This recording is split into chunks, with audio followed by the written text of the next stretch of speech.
Rankin Bass présente le Festival des classiques pour famille.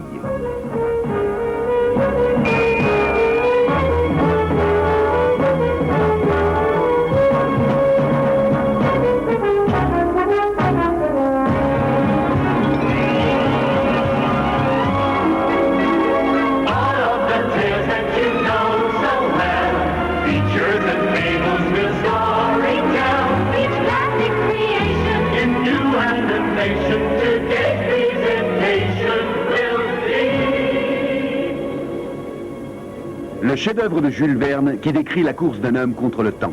Le tour du monde en 80 jours.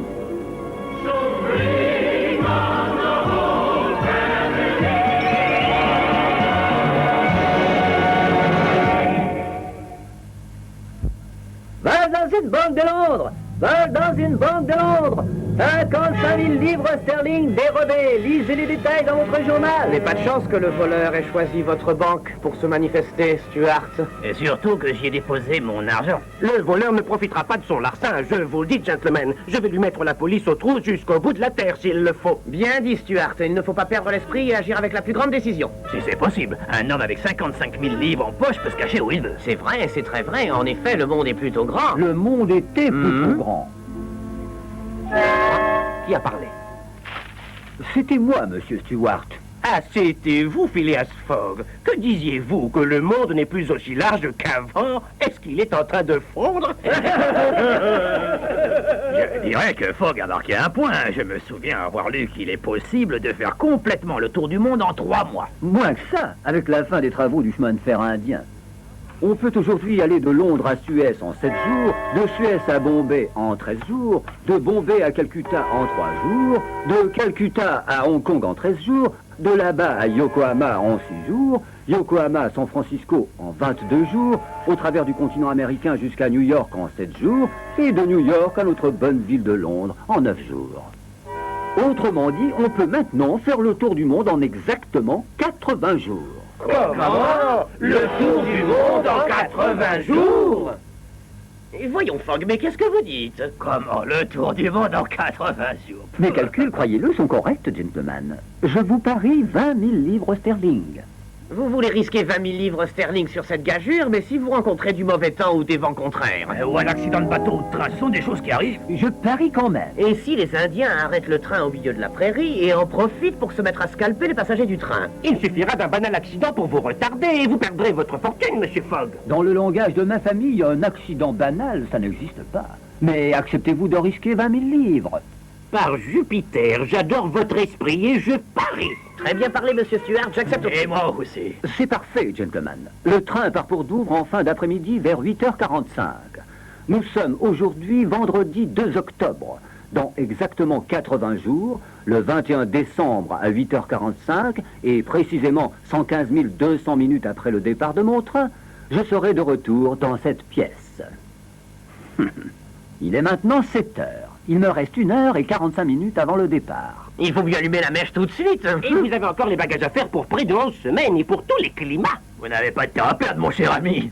Se dépêcher pour un homme bien organisé est contraire à sa dignité. Il nous reste le temps pour une partie de whist.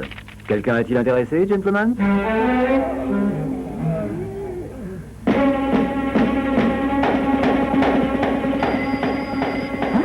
La sonnette de la porte. Mais il n'est pas encore 11 heures. Qui ça peut bien être? J'ai dû sonner 2 fois, Passepartout. J'espère que ça ne va pas devenir une habitude. Mais monsieur Fogg, il est seulement 7 heures. Et d'après votre emploi du temps de toujours, il manque encore 3 heures à votre retour.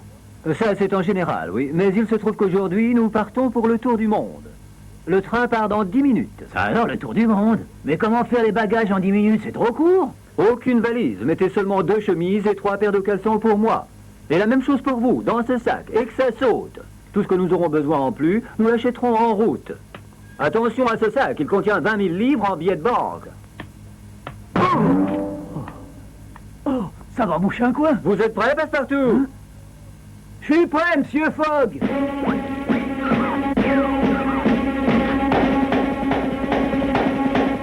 Et dire que j'ai passé toute ma vie à ranger ses vêtements le mieux possible.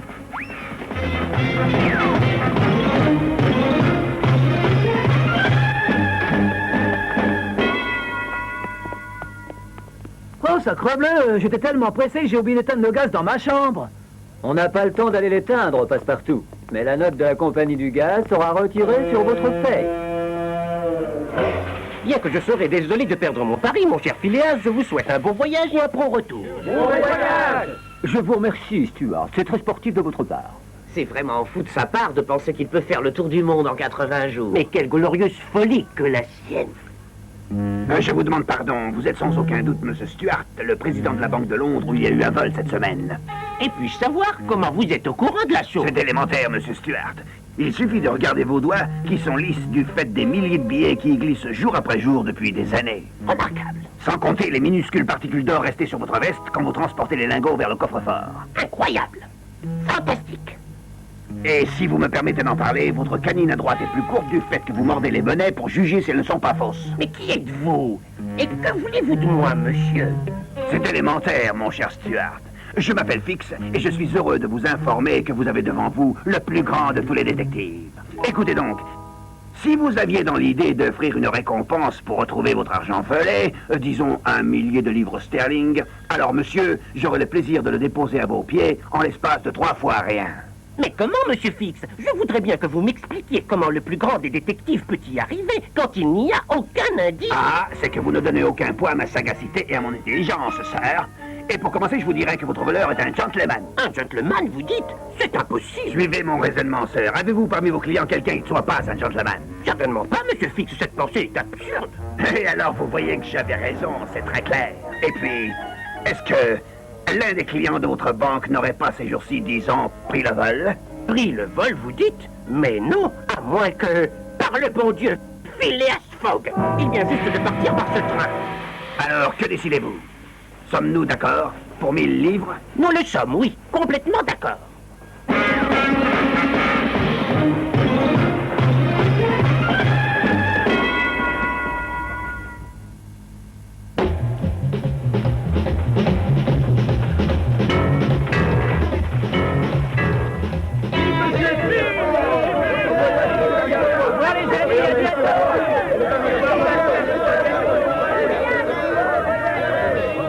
Un certain Phileas Fogg est parti aujourd'hui pour faire le tour du monde en 80 jours. Un Anglais tente l'impossible. Regardez mes fruits effendus. Ils sont mûrs et juteux cueillis d'aujourd'hui. C'est très important d'y manger des fruits dans un voyage au mer. Ça évite le scorbut. Ça, c'est bien vrai. Très bien, alors. Choisis un peu de fruits et viens me rejoindre à bord, Passepartout, en vitesse. On va lever l'ancre dans un instant. Ils sont très belles, mes fruits, chef. Les bananes délicieuses qui sont jaunes là où il faut. Et celles qui sont pas jaunes, ce ne sont pas des bananes. Oui, alors je vais en prendre un peu et aussi un bel ananas, bien juteux. Très juteux, c'est le prince des ananas, mon ananas. Oh.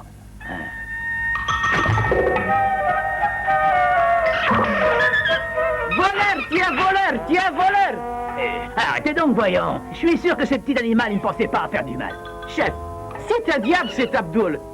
Il vole tous mes fruits et moi j'ai des enfants à nourrir. J'y suis dans la misère. Peut-être que si Abdul était mieux nourri, il n'aurait pas besoin de voler. Tiens, prends ça, c'est moi qui offre. Je vois avec plaisir que tu aimes ça, Abdul. Je regrette de devoir te dire adieu, mais mon patron m'attend. Salut! Ah, il y a un bon chargement de fruits dans ce sac en toile, pas vrai? Et succulent, doux et juteux. Il est à toi si tu arrives à le prendre. Et je vais faire en sorte qu'il en soit ainsi. Va donc et prends-le, mon ami, à la fourrure.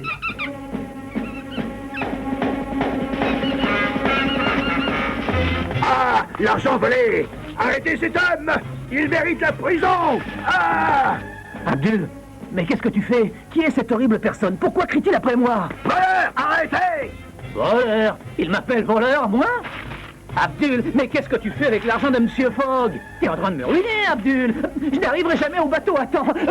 Ah, je vous tiens, voleur de banque honorable, et j'aurai votre maître aussi.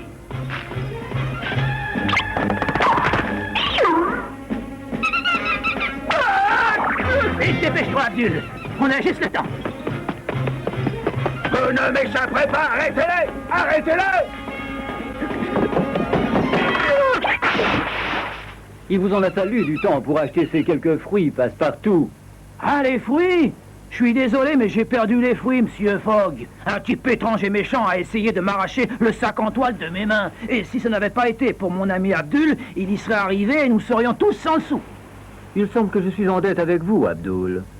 Quant à vous, Passepartout, le prix de ces fruits sera retiré sur vos gages. Je sais maintenant que vous êtes le voleur de la banque, Phileas, le grand et tout-puissant Fogg. Je vous suivrai jusqu'à la fin du monde si cela s'avère nécessaire.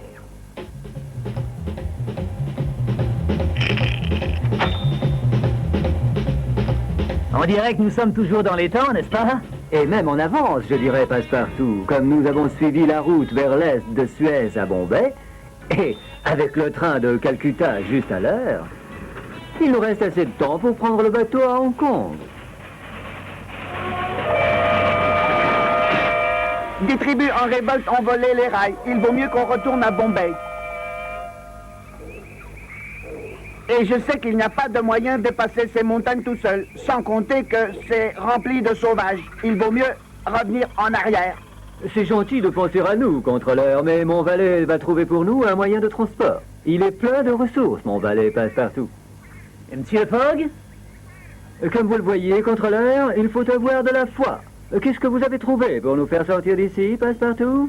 J'avais le problème, monsieur Fogg, de trouver quelque chose sans vapeur, qu'on ne peut pas faire dérailler et qu'on ne peut détourner de sa route. Alors j'ai pensé que la seule chose possible, c'était...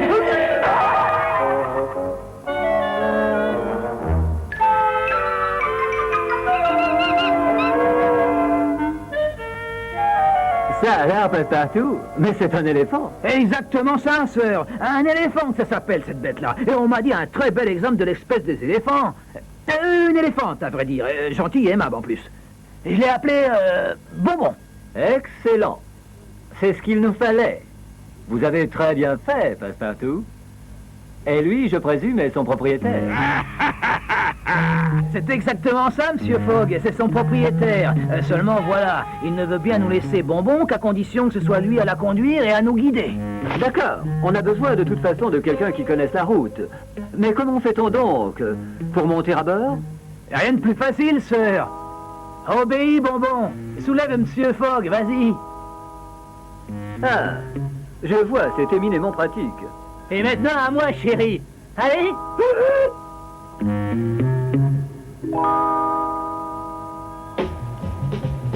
La nuit, elle commence à tomber, sœur. Oui, je vois. Maous, trouvez-nous un endroit pour planter le camp, voulez-vous? Je vois devant nous un temple en ruine, Saïb. Est-ce que c'est bon pour vous, Saïb? Excellent. Vous voulez encore un peu de thé, monsieur Fogg?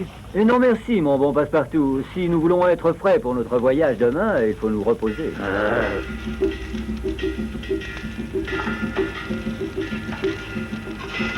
Sacrebleu, qu'est-ce que c'est que ce boucan? Ça semble venir de la chapelle de ce temple en ruine.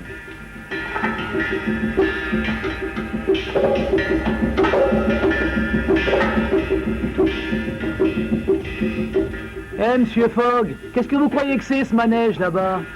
C'est une cérémonie de mariage, Passepartout. Cette merveilleuse jeune fille va être obligée d'épouser ce très vieux Raja. Et si elle refuse, elle sera mise à mort. Regardez, sœur, regardez comme elle est belle. Et on ne peut pas rester insensible à son triste sort et rester sans rien faire, hein? Pas avec notre caractère. Nous allons sauver cette pauvre fille. Non, Saïb, faites attention. Ce sont les adorateurs de la déesse Kamine, et ils sont terribles, terribles, inhumains. Nous allons y perdre notre vie. Raison de plus pour sauver cette pauvre fille. Vous allez rester en arrière avec Bonbon jusqu'à ce qu'on vous appelle. Passepartout et Phileas Fogg suffisent à cette mission humanitaire. Vous en êtes sûr? Et comment? On va leur montrer à ces sauvages.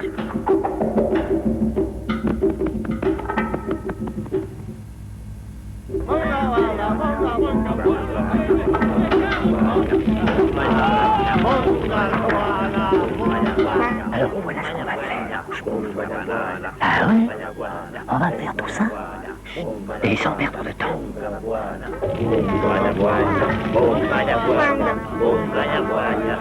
Mon Dieu, ne me laisse pas dans cette situation. Essaie de me sauver.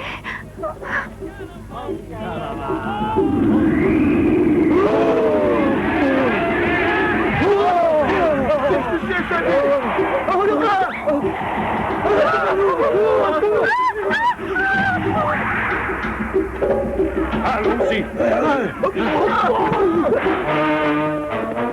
L'éléphant! Appelle l'éléphant, Passepartout! Bonbon, viens ici, ma petite, en vitesse! C'est ce que vous croyez, mes enfants. Le voyage autour du monde finit ici. Bonbon, reviens, ma petite, dépêche-toi!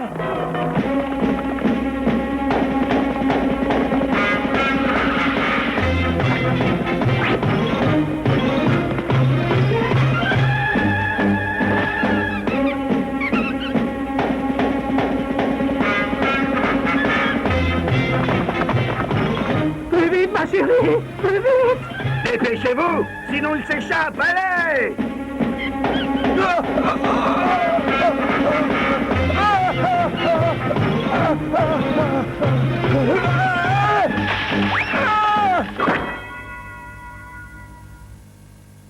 Ouah, et voici notre train, Monsieur Fogg.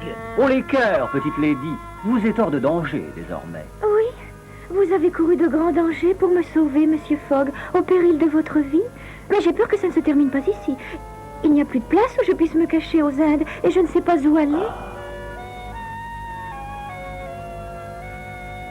C'est la dernière chose que vous devez craindre, milady. Un gentleman anglais n'abandonne pas les hommes en détresse. Jamais. Vous allez venir avec nous. Oh, Monsieur Fogg, vous êtes très, très gentil, mais je ne vais que vous retarder dans votre voyage autour du monde. Ce qui est dit est dit, et je ne veux rien entendre de plus. Vous allez nous accompagner à Londres. Et quand nous y serons, nous déciderons de votre sort. Venez. Monsieur Fogg, Oui, ma chère. vous ne m'avez pas demandé mon nom. Je m'appelle Aouda, c'est ça. Aouda. Quel nom délicieux. N'est-ce pas vrai, Passepartout? Eh, ça oui alors, c'est un nom délicieux. C'est de la poésie, Monsieur Fogg, c'est de la poésie. Venez, Aouda. Le train part. Monsieur Fogg, notre ami Bonbon, on ne peut pas la laisser ici toute seule. Eh oui, ça c'est un problème. Ce qui est certain, c'est qu'on ne peut pas la prendre avec nous. Ma pauvre petite chérie, qu'est-ce qu'on va faire de toi?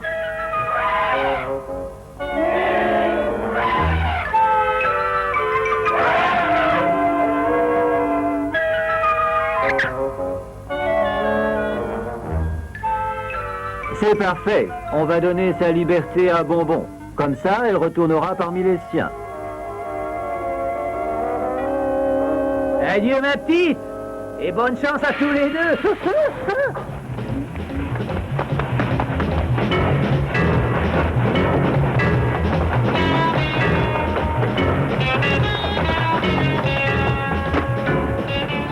Vous m'avez évité de manquer le train.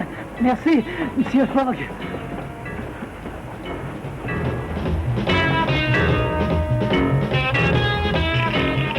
On est arrivé, Monsieur Fogg. Et il est 7 heures du matin et le bateau pour Hong Kong, il part qu'à midi. Vous essayez de me consoler. Oh, je sais que vous avez perdu une journée pour me sauver. C'est vrai, mais auparavant, nous avions gagné une journée. Vous voyez donc, ma chère Aouda, qu'il ne faut pas vous en faire. Tout va très bien.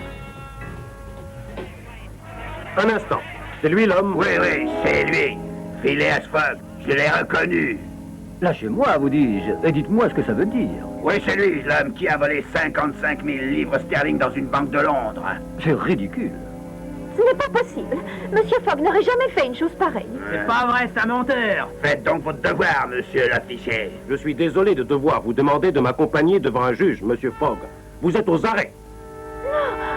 Vous pouvez pas faire ça, hein. Vous allez faire perdre son pari à Monsieur Fogg. Calmez-vous donc, Passepartout. La vérité sortira du puits. La justice va triompher. La justice a déjà triomphé, monsieur Fogg.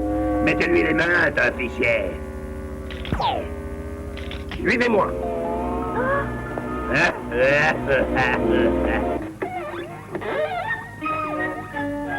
Monsieur Phileas Fogg, levez-vous et avancez, s'il vous plaît. Ah, monsieur Billy Bug, vous êtes accusé de quoi?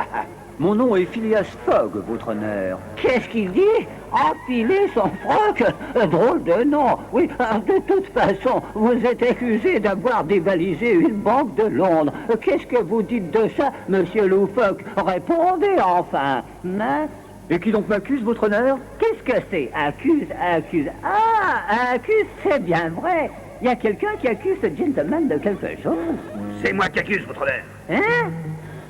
Quoi? Quelqu'un a-t-il parlé? Abdul, regarde. C'est le méchant qui nous attaquait à Suez, tu te rappelles? Mais qui est en train de marmonner là-bas? Voyons, parlez donc plus fort.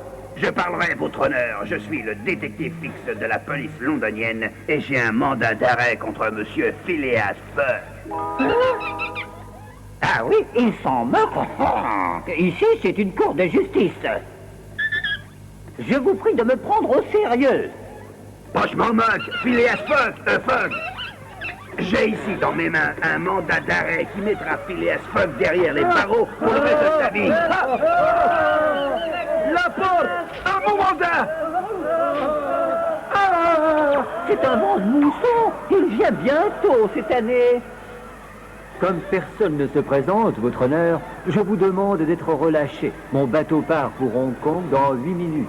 Ne le croyez pas, votre honneur. Arrêtez cet homme!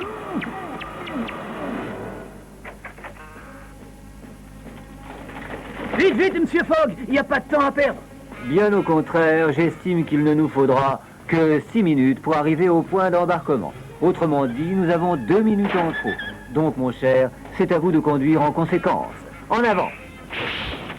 Arrêtez-les! Arrêtez-les, je vous dis, arrêtez-les!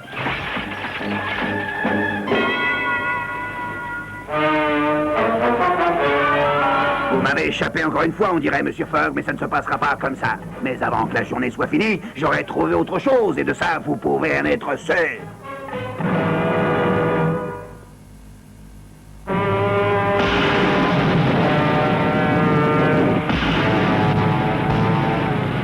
Ah, c'est vivifiant, hein, Passepartout? Et vous, ma chère Aouda, comment trouvez-vous ce voyage? Oh, il est très beau, monsieur Fogg. Comment pourrais-je ne pas l'aimer tant près de vous? Oh, et de Passepartout aussi. Mais vous ne pensez pas que cette tempête va nous retarder, monsieur Fogg? Non, au contraire. Si le vent est derrière nous, il est possible que nous gagnions une demi-journée, n'est-ce pas? Malheureusement, il n'en est pas ainsi, monsieur Fogg. Nous sommes en train d'aller contre la tempête. Ah, je vois, capitaine. Et combien de temps allons-nous perdre, à votre avis? 24 heures serait peut-être plus. Un jour tout entier? Alors nous allons faire de la correspondance avec Yokohama? Nous verrons. Nous avons eu de la chance d'arriver à Hong Kong, mais ça n'a pas duré. Le bateau pour Yokohama est parti. Vous avez perdu 3 jours, monsieur Fogg, n'est-ce pas? Ce qui signifie que nous n'arriverons pas à temps pour le bateau de Yokohama à San Francisco non plus. Vous avez perdu votre pari, monsieur Fogg. Occupe-toi d'acheter ces provisions, Passepartout. Et moi, si tu le veux bien, je vais m'occuper de trouver un moyen de nous rendre à Yokohama. Mais il n'y a que des petits bateaux ici à Hong Kong. Et le voyage, il dure au moins 6 jours. Et vous ne pouvez pas penser rejoindre le steamer. Nous ne rejoindrons certainement pas le steamer si nous perdons notre temps à discuter. Obéissez aux ordres, Passepartout. Comme vous me désirez, monsieur Fogg, je cours. Zut alors, ce brouillard, et je n'y vois rien. C'était pas la peine de quitter Londres. Je vous demande mille pardons, monsieur. J'ai bien peur d'être complètement perdu. C'est de la faute au brouillard, vous savez. Pourriez-vous me dire où je pourrais acheter des provisions? Eh bien, vous êtes bien chanceux ce soir. Suivez-moi, l'ami. La Providence vous a fait cogner dans le gars qu'il vous fallait. Rentrons ici et attention à la petite marche. Dites-moi, ça ne ressemble pas beaucoup à un magasin, cet endroit. Ah, il ne faut pas juger sur les apparences, mon vieux. Cet établissement contient dans ses caves tout ce que quelqu'un pourrait désirer à tout moment, si vous comprenez ce que je veux dire. Et maintenant, si on se buvait quelque chose pendant que je vais appeler un vendeur pour prendre la commande, hein? Oui, ben, je vais prendre un grand verre d'eau. Excellent, c'est un choix excellent. Moi-même, je ne bois rien d'autre. Et que j'aille en enfer si je mens. Et voilà, mon vieux, bois ça d'un coup.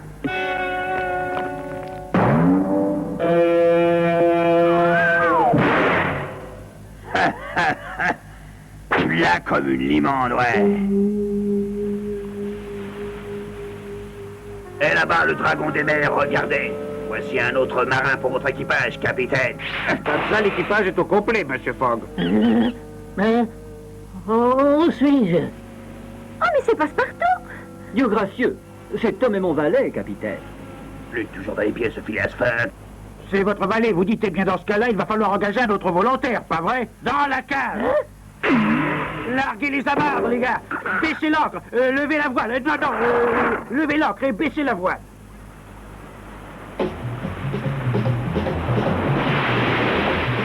Il me semble qu'on est en train de marcher très vite, n'est-ce pas, capitaine? Y a-t-il vraiment une chance que nous puissions rattraper le bateau impératrice du Japon avant qu'il ne parte pour San Francisco? Ça sera court, madame, mais la brise semble se lever. Si elle dure toute la nuit, on arrivera à Yokohama demain matin. Travaillons, au lieu de terminer. Et rendez-vous. Arrivons à Yokohama demain matin. C'est ce qu'ils disent.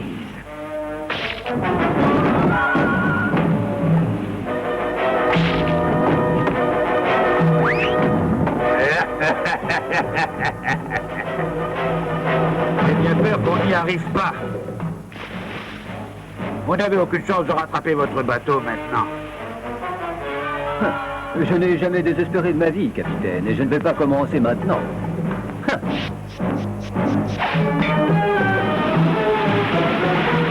En route pour Yokohama, à toute vapeur. Ça, c'est merveilleux, oui. N'est-ce pas, Monsieur Fogg? Ah ben ça alors.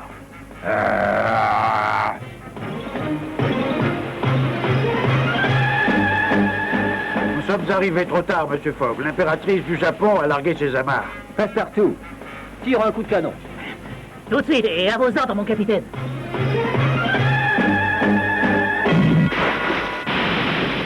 Ça alors. Et là-bas, l'impératrice du Japon, vous avez oublié quelques-uns de vos passagers? Jetez l'ancre! Abaissez la passerelle! Au revoir, ma très chère, et merci encore.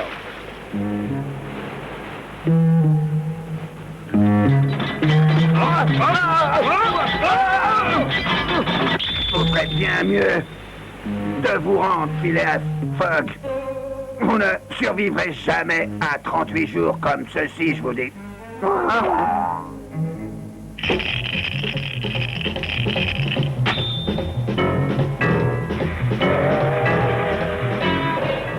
regardez, quelque chose est en train de tomber du ciel. Des petites choses blanches. Des choses blanches? Mais, mademoiselle Aouda, vous n'avez jamais entendu parler de la neige? Ma chère petite Aouda n'a jamais connu la neige, voyons. Le soleil brille trop fort aux Indes, tu le sais très bien. J'en ai entendu parler, mais je n'avais jamais rêvé que c'était si beau. N'est-ce pas enchanteur, Monsieur Fogg? Ça l'est réellement enchanteur. Mais c'est beaucoup trop fragile pour qu'on puisse le tenir. Chaque petit flocon meurt si on le capture. Et si on arrive à le prendre dans la main, il ne nous reste qu'une larme.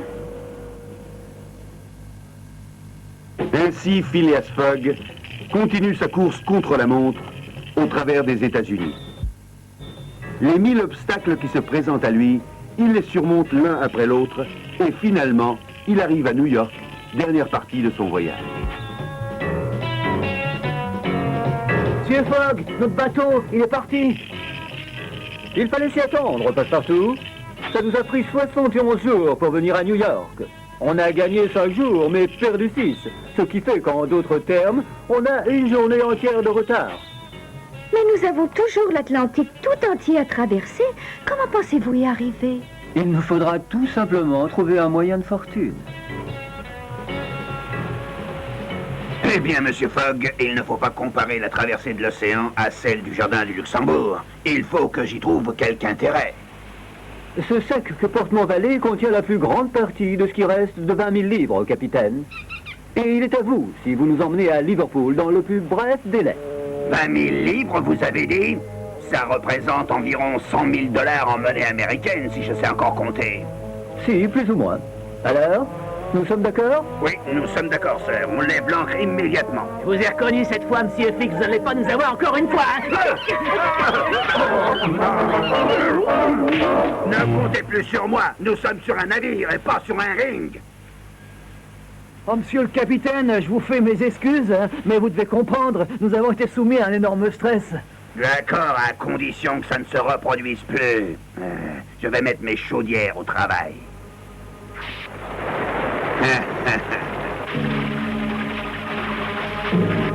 Juste assez de charbon pour vous emmener au milieu de l'Atlantique et pas plus loin.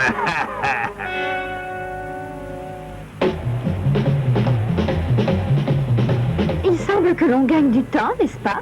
Ou je me trompe? C'est de la magie, de la vapeur. Ma chère, il n'y a pas assez de brise pour pousser un voilier d'antan. Qu'est-ce qui se passe, capitaine? Pourquoi nous sommes arrêtés? Je vais vous dire pourquoi on s'est arrêté, Monsieur Fogg, parce qu'on n'a plus de charbon. Voilà pourquoi. Et... Vous avez encore la moitié de l'Atlantique à parcourir. Vous avez perdu votre pari, Monsieur Fogg. Et moi, détective Fix, j'ai gagné. Ah, je vois. Passe-partout, venez. Aouda, Abdul, viens.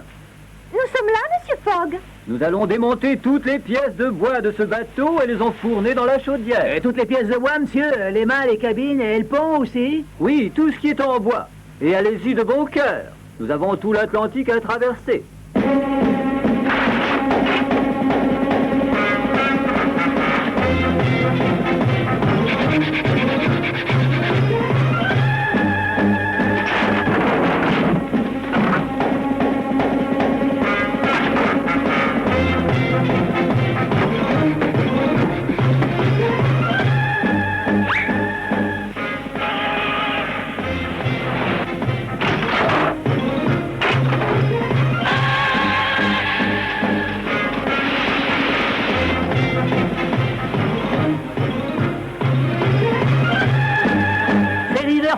On a réussi, on y est. Oui, mais nous devons encore arriver jusqu'à Londres. Et voilà comment on rate un train, mes chers enfants. Il ne nous reste que 6 heures. Oh, monsieur Fogg, perdre à Paris pour quelques minutes, c'est vraiment dur à supporter, hein? Oh, mon pauvre monsieur Fogg. Hé, passe-partout. Ce carrosse. Le carrosse? Vous pensez aller à Londres en 6 heures avec un carrosse et des chevaux? Mais c'est impossible, voyons, monsieur Fogg. Commence par détacher le cheval de ce carrosse. Je reviens tout de suite.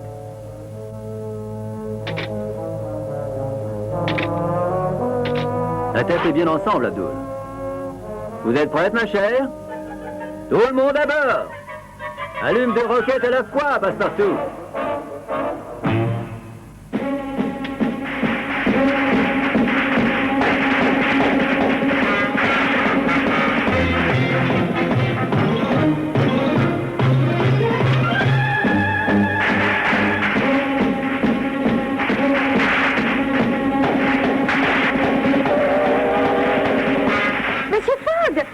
Nous avons rattrapé le train de Londres. On va aller s'écraser dessus, attention. Passe-partout. Allez, vas-y, allume toutes les roquettes. Allumez toutes les roquettes, monsieur Fogg. J'ai dit toutes les roquettes, passe-partout. Au revoir, Abdul. Nous nous retrouverons dans un monde meilleur.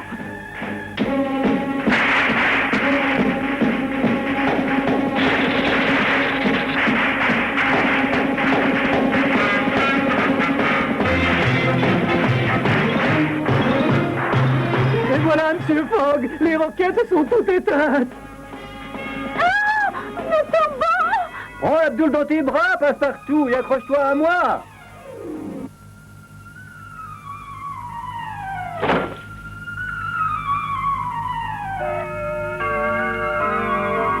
Monsieur Fogg, vous entendez?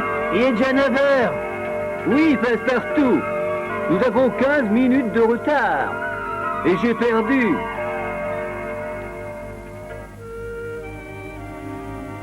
Mademoiselle Aouda, puis-je vous proposer un peu de thé? Et vous, monsieur Fogg? Non, c'est très gentil, passe-partout. Ce que je regrette le plus, ma chère Aouda, c'est que je vous ai amené en Angleterre en promettant de penser à vous. Et voilà que ma fortune n'est plus. Vous avez devant vous un homme ruiné. Avec un homme tel que vous, monsieur Fogg, je partagerai volontiers le mauvais sort. Oh, Aouda. Puis-je penser que vous le dites sincèrement? Voulez-vous être ma femme? Oh, Tout à moi. oh. Passe-partout. Qui cela peut-il être à cette heure? Le grand détective Fix lui-même, Monsieur Fogg. Eh bien, voilà ce que je voulais vous dire, Monsieur Fogg. Le vrai voleur a été appréhendé il y a un mois de cela. Et moi, je suis venu vous présenter mes excuses pour avoir douté d'un homme innocent. Je vois. Merci bien, Monsieur Fix. Je pense que mon valet Passe-Partout serait content d'accepter vos excuses pour moi. Allez. Enfin, crétin! Cornac! Capitaine! Et détective à la noire! Ah, zut! Alors, quel crétin j'ai pu être.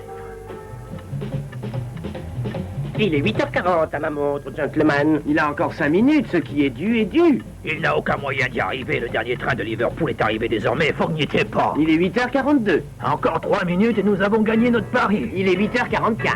Alors c'est bon. Qu'est-ce que vous diriez de faire une belote? C'est une excellente idée. Quoi? Fogg! Il y est arrivé. Fantastique!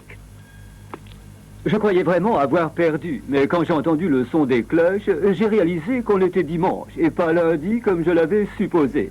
Et j'ai compris alors qu'en allant constamment vers l'est dans mon tour du monde, j'avais gagné exactement 24 heures. Vous voulez dire que vous avez été à Londres pendant 1 jour et demi, alors qu'est-ce que vous avez fait pendant tout ce temps-là? Ah, je ne pouvais pas avoir passé mon temps plus agréablement, plus tendrement. Permettez-moi de vous présenter celle qui est ma femme depuis hier. J'ai gagné plus, beaucoup plus qu'un simple pari, gentleman. Bien dit, sir.